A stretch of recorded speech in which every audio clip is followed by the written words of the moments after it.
We've been singing along to Taylor Swift's music written about her exes and some directly to her exes for about 10 years now, and ever since her Picture to Burn days, it's safe to say her love life has been a popular topic of conversation. Some of her exes you've probably forgotten about, and some you wish you forgot about. Regardless, we're breaking down all of Taylor's exes and where they are now, so sit back and grab the popcorn. What's up, y'all? It's Emil Ennis Jr. here for Clevver News, and Taylor Swift, oh, she's happily head over heels, and she's 30, flirty, and thriving in the lover phase of her career and personal life.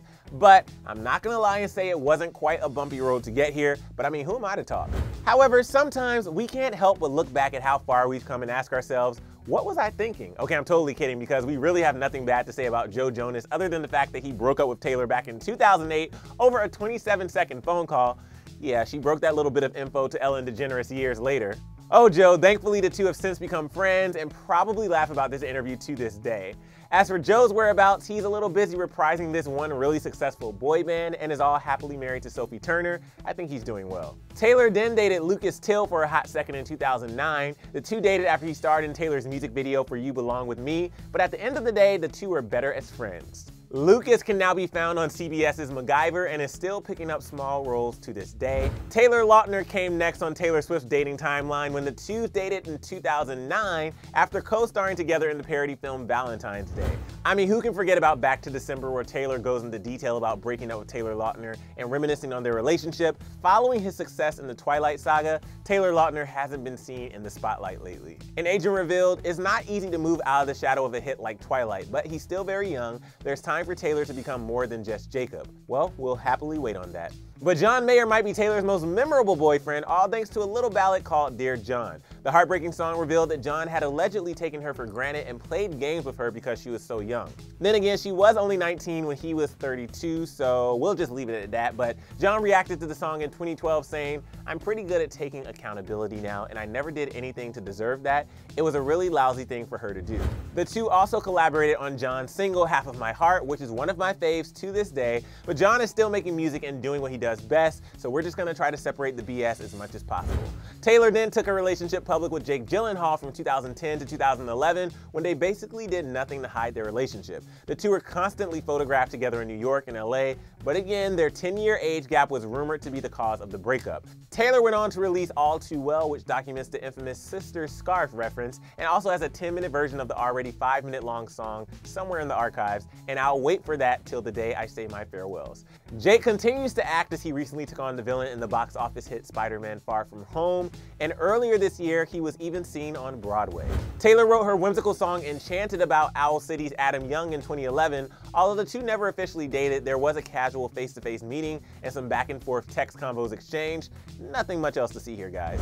But Taylor switched things up and went full political in 2012 when she dated Connor Kennedy and received some flack for the age difference. She was 22 and he was 18, but honestly, we've seen worse.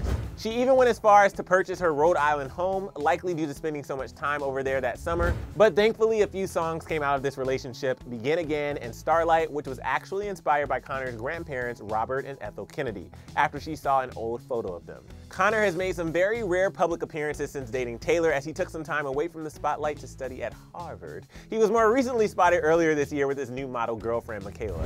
Then came the Harry Styles era. I mean, this breakup pained me, mostly because it ended with Taylor leaving their St. John's vacation party of one on the back of a boat.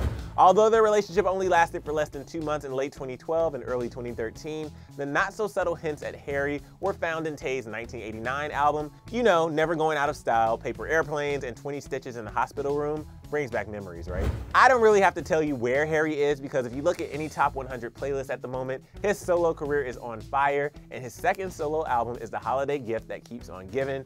Thank you for coming to my TED Talk. But then came Calvin Harris, who was actually one of Taylor's longest relationships to date. The two dated for over a year, all thanks to Ellie Goulding, who claims to have set them up. And they broke up in June 2016, and there was a lot of shade thrown on Twitter after Taylor's team allegedly tried to take credit for his song, This Is What You Came For.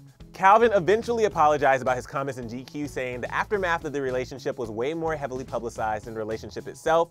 When we were together, we were very careful for it not to be a media circus. She respected my feelings in that sense. The two are now on good terms, as seen by Calvin liking some of Taylor's posts on Instagram. As for Calvin's whereabouts, you can find him doing his thing in Las Vegas. I swear that guy will have a residency until he's like 87. But that leads me to Tom Hiddleston. The rebound was real here, as Taylor and Tom were seen hanging out and kissing just days after her breakup with Calvin went public.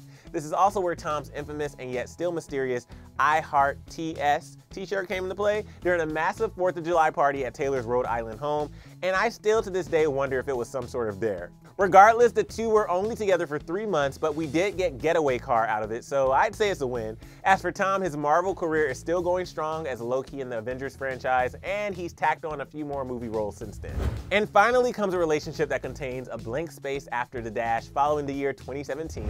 Taylor and British actor Joe Alwyn have been going strong ever since, and this time around the two have both kept their lives private. The two have been spotted on rare occasions for Joe's movie premieres, quiet dinners, and even the Vogue BAFTA Awards back in February. I mean, I don't want to jinx it or anything, but I'm thinking Joe's the one, you guys. I wouldn't even be surprised if they were to get engaged soon, but now I'm just getting ahead of myself here. So this seems like a good time to turn it over to you guys. I gotta know all your thoughts on Taylor's past flames, and while I'm still on the topic, do you think that Joe is the one? Share all your thoughts down in the comment section below, and then click right over here for another brand new video. As always, be sure to hit that subscribe button and click that bell so you never miss a single update, and of course, thank you so much for tuning in. I'm Emil Ennis Jr., and I'll see you next time right here on Clevver.